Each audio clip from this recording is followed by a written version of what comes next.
Deep in the heart of a quiet, sun-dappled forest, there stood a magnificent old oak tree. It was enormous, its branches reaching up like giant arms towards the sky, and its trunk was so wide it would take 10 rabbits holding paws to circle it. But this was no ordinary oak tree. The animals of the forest, from the tiniest field mouse to the biggest brown bear, all whispered a secret about it. They said that once every year, on the very first day of summer, the great oak tree would grant a single wish to one lucky creature. All year long, the animals would think about their wishes. The squirrels dreamed of endless acorns, the birds wished for the strongest nests, and the foxes imagined being the cleverest hunters in all the land. But this year, a small, fluffy rabbit named Pip had been waiting more patiently than anyone else. He had a very special wish in his heart, one he had been carefully crafting for months. Pip wasn't the biggest or the strongest rabbit, but he had the kindest heart in the whole forest. As the first day of summer dawned, painting the sky in shades of pink and gold, a line of animals had already formed at the base of the great oak. There was Bartholomew the bear, grumbling about wanting a cave filled with honey. There was Squeaky the squirrel, chattering excitedly about a mountain of nuts. One by one, they made their wishes, but the tree remained silent, its leaves still. Finally, it was Pip's turn. He hopped forward, his little nose twitching with a mix of nervousness and excitement. He looked up at the towering branches and took a deep breath. Unlike the others, Pip didn't ask for a personal treasure. He thought about the cold, harsh winters, how his friends shivered in their burrows, and how food became so scarce.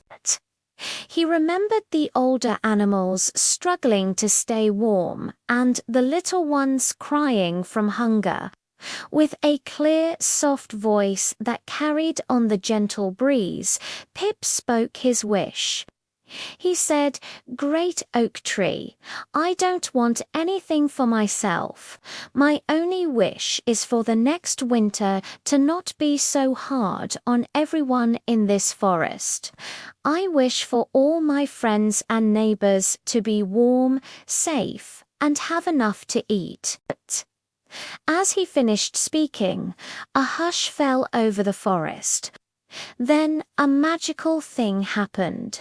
The leaves of the great oak tree began to rustle, not with the sound of the wind, but with a warm, gentle hum that seemed to vibrate through the very ground. A soft, golden light enveloped the tree, and then, just as quickly as it appeared, it faded. The other animals looked at Pip, confused. A wish for others. What a waste. They grumbled and scattered, returning to their daily lives, certain that Pip had thrown away the most wonderful opportunity. Pip felt a little sad, but he knew in his heart he had made the right choice. He went about his day helping a family of dormice gather seeds and sharing his clover patch with a young deer. The next morning, something extraordinary occurred. Every animal in the forest woke up to a wonderful surprise. The burrows and dens felt strangely warmer, lined with a new, incredibly soft moss that hadn't been there the day before. The berry bushes, which should have been bare, were suddenly heavy with sweet, juicy berries. Hidden in hollow logs and under rocks were stockpiles of nuts and seeds, far more than anyone could have gathered. Pip hopped out of his burrow, and his eyes grew wide with amazement. He saw his friends chattering with joy and disbelief. The air was filled with happy sounds. Just then, a gentle voice, as old as the forest itself, seemed to whisper on the wind, coming from the great oak tree.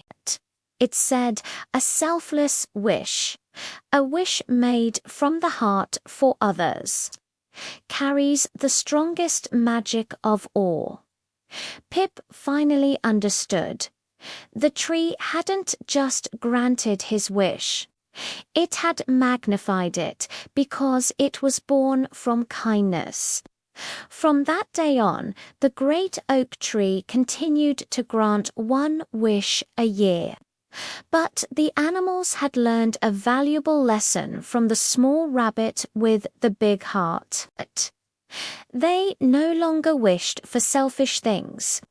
Instead, they wished for things that would help the entire community. One year, a badger wished for a crystal-clear spring that would never run dry. The next, a bluebird wished for all the trees to bear twice as much fruit. With each selfless wish, the forest became an even more wonderful place to live. The animals learned that the greatest magic wasn't in getting what you wanted for yourself, but in giving to others. And the forest, thanks to the kindness that started with a little rabbit named Pip, became known far and wide as the kindest, most generous place in all the land. Thank you so much for watching. If you enjoyed this story, don't forget to like, subscribe, and hit the bell to join us for more magical tales. See you next time.